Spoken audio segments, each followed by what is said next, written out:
by Chioma Gabriel, editor. Special features. Those who have always doubted the possibility that a former military despot would change in a democratic dispensation may not be far from the truth.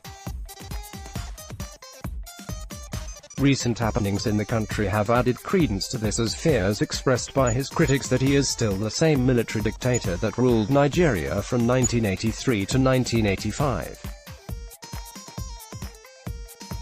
Buhari's era as a military head of state, according to critics, saw many Nigerians face the most draconian hardship and human rights violations by any government in the history of the country. Currently, the perceived anti-democratic actions and inactions of the government he heads have left many aghast. Given that Nigeria is in a democratic regime, some of the actions of the government today tend to pose grave danger to democracy both in Nigeria and within the African continent. But Buhari has continued to assure that he would not be part of any breach of the constitution or human rights abuse. Unfortunately, many can't reconcile that with happenings in his government. The presidency is perceived to have continued to exert undue influence within key government agencies which opponents said serve as the secret police of the government and are being used to stifle opposition voices and perceived enemies of the government. Opponents have often cited the case of judges being intimidated, tortured and the houses broken into by government agencies. Also often cited is the allegation that some Nigerians are being perpetually detained in spite of court orders ordering the release from detention. The case of Sambo Dasuki, the national security advisor under former President Goodluck Jonathan, is a major reference point. In spite of several court orders ordering his bail, the powers of the day have refused to budge and continue to detain him. This perceived disdain for the rule of law is also well established in the handling of the case against Nnamdi Kanu of the indigenous people of Biafra, IPOB. While Kanu was still being detained, the president was said to have questioned the right to bail him on live television program. As the 2019 general elections approach, current political happenings in the country are being scrutinized. These include the continued detention of Colonel Sambo Dasuki after he was granted bail by the court, the travails of El Zakzaki, the siege on the Senate President's home, Dr. Abubakar Saraki in Abuja, his deputy, Ike Ekweremadu, and police action in the Benue State House of Assembly, among other issues. These were some of the issues political opponents of the ruling APC see as indications that Nigeria's democracy is under threat. Some of these individuals and groups like Awanas have insisted on restructuring of the system. Top among the political issues that are seen to be threatening democracy is disregard for the rule of law. The opposition People's Democratic Party, PDP, had accused the ruling All Progressives Congress of bringing recklessness, abuse of rights of citizens and outright flouting of judicial pronouncements by security agencies into democracy and governance. According to the PDP, the government of the day is known to have openly pronounced persons facing trial guilty and sanctioned the continued incarceration despite being granted bail by the courts. Institutions that should protect the citizenry, according to the PDP, are being used by the powers of the day to oppress them instead. The ruling party would always defend their actions, alerting Nigerians that corruption is fighting back. Total disdain for rule of law and judicial institutions, according to the opposition party, portends great danger for democracy and constitutionally guaranteed rights of the people. The party had said, there is apparent scorn for the principle of separation of powers, especially the independence of the legislature, manifested in the declared craving to regulate the funding and running of the National Assembly and series of events affecting the legislature. Just recently, the Igbo apex body, Awanas Ndi Igbo, described the detention of the Deputy Senate President, Ike Ekweremadu, by the Economic and Financial Crimes Commission, EFCC, as a rape on democracy, according to the National Publicity Secretary of the body.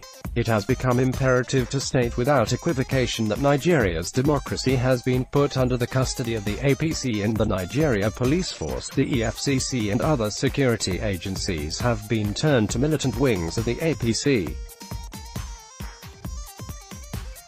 The arrest, intimidation and harassment of the DSP, Senator Ike Ekweremadu, lends credence to the fact that democracy is collapsing irretrievably.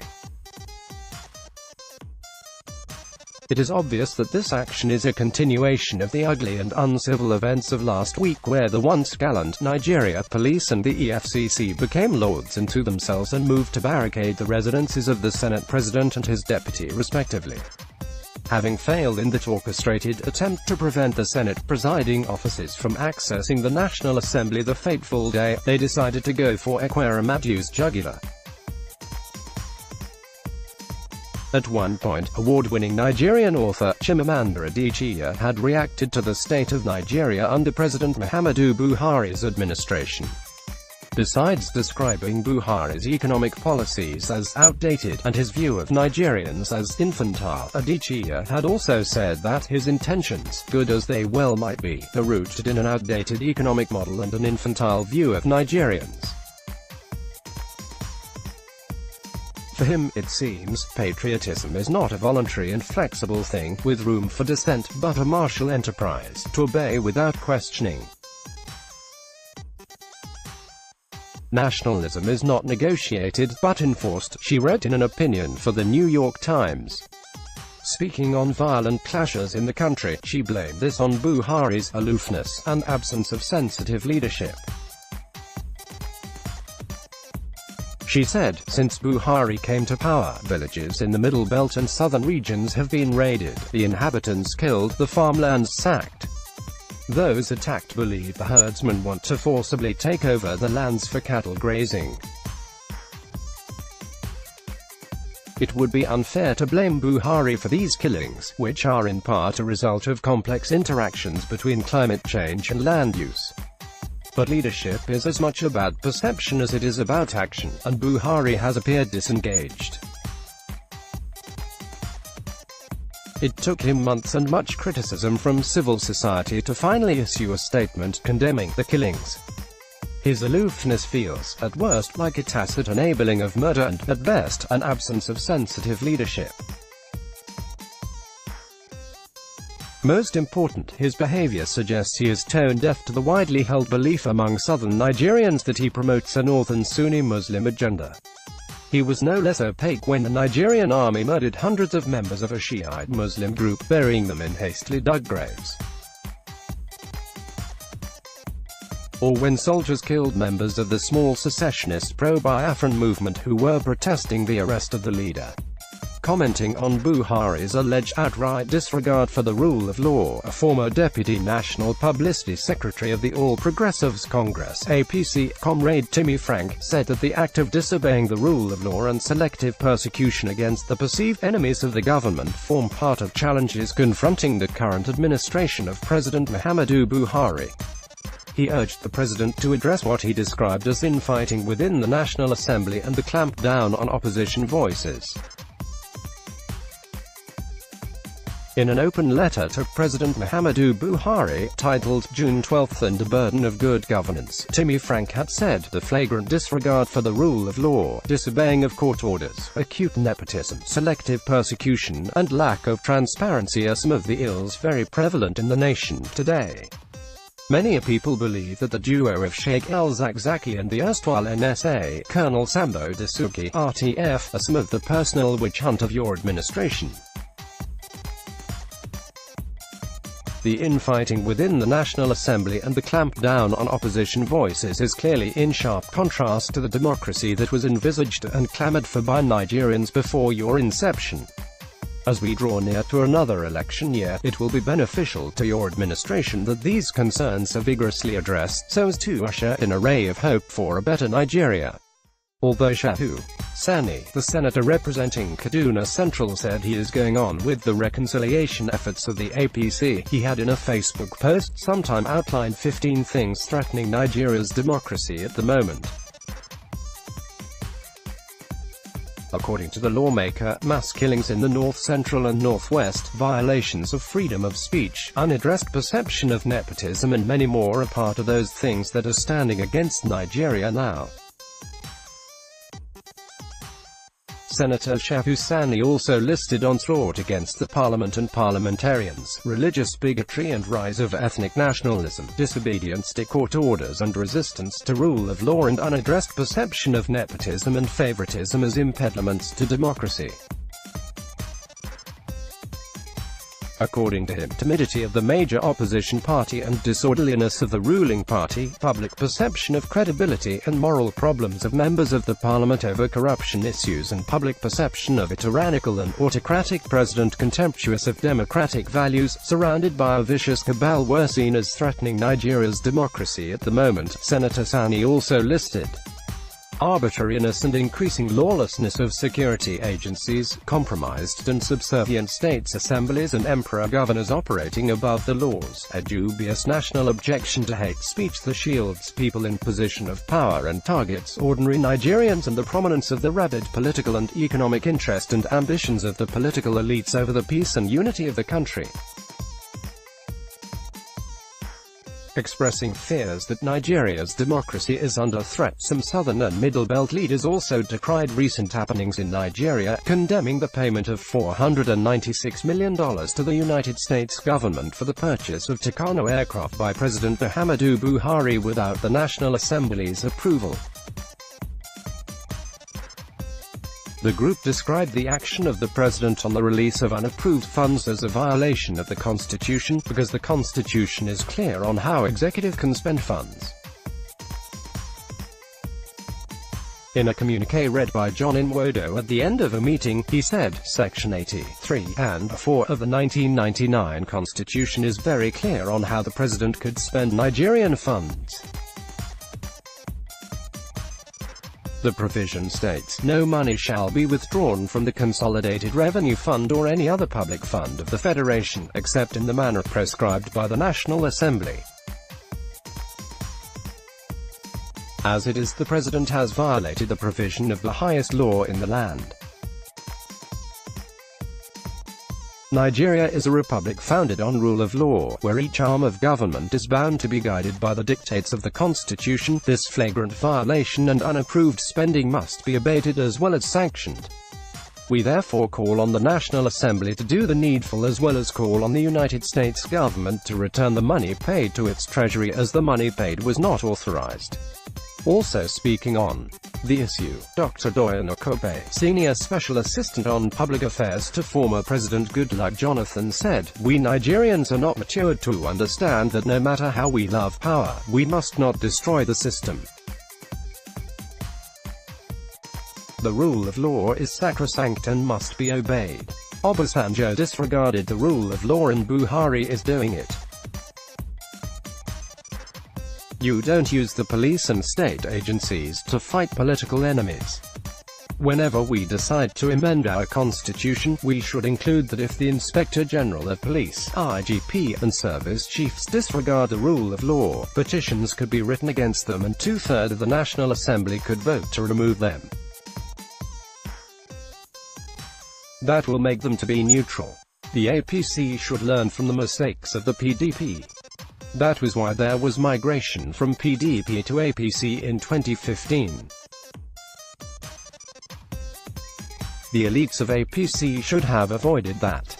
They should acknowledge that the APC is crumbling, and Oshiomhole and Lai Mohammed are saying they will not lose sleep over the defections. These people should be wiser. Oshiomhole behaves like an undertaker. He's grandstanding, and that is not the way to manage a party. The APC house has broken and the elites are grandstanding. You don't use GRA and intimidation, especially when elections are approaching." In his comments, elder statesman Tanko Yakassai said, "It's very frightening and not good for democracy. The operatives of government and security chiefs are supposed to be non-partisan. But some of them see themselves as part of government in power, and when one does not support government, they lay siege on them. Those who support government are protected, but those who don't are intimidated. The police and other security agencies should not be doing that. Many, including foreign observers, have noted what happens during elections, and the police always look the other way. Laying siege on the house of the Senate President and his deputy cannot be done without the connivance of the powers that be. It's a pity. And now, a few senators would gather to remove the Senate President. The legislature and the judiciary are seriously threatened in this democracy. The development is worrisome and I'm really concerned. First Republic politician Mbazulike Amaehi said, Nigeria is practicing dictatorship. Of all the military heads of state, it's only Buhari that overthrew a democratic government. Other dictators overthrow military regimes. He is still a dictator. I have been saying it. He may have come in through a democratic regime, but there is no difference between Buhari the dictator and Buhari the president. Whether he is wearing khaki or agbada, he is the same. Nigerians must fight to regain the country. Amongst all those who fought for the independence of Nigeria, I'm the only one still alive, and I urge all the political parties to come together and eschew dictatorship in the country. We cannot continue like this, because what is happening now has not happened in Nigeria before, where institutions of democracy like the legislature and the judiciary are being trampled upon. It is not something to keep quiet about. It is something Nigerians should fight to stop, because it is dictatorship. Chief Chakwis Akori, the national chairman of the United Progressives Party (UPP), in his submission towed a similar line. What is happening today, especially the disregard for rule of law, is a major threat to democracy and may lead to something more sinister, where the pronouncements of the court are being disregarded and the state cannot protect the citizenry. We are heading towards anarchy. Indeed, the only way to a civilized society is for the powers that be and the security agencies and everybody to obey the rule of law. When the rule of law is disregarded, we are indeed heading towards anarchy. For Chief Adebanjo, a former chieftain of National Democratic Coalition and Afenifere leader, government in Nigeria does not want to tolerate opposition.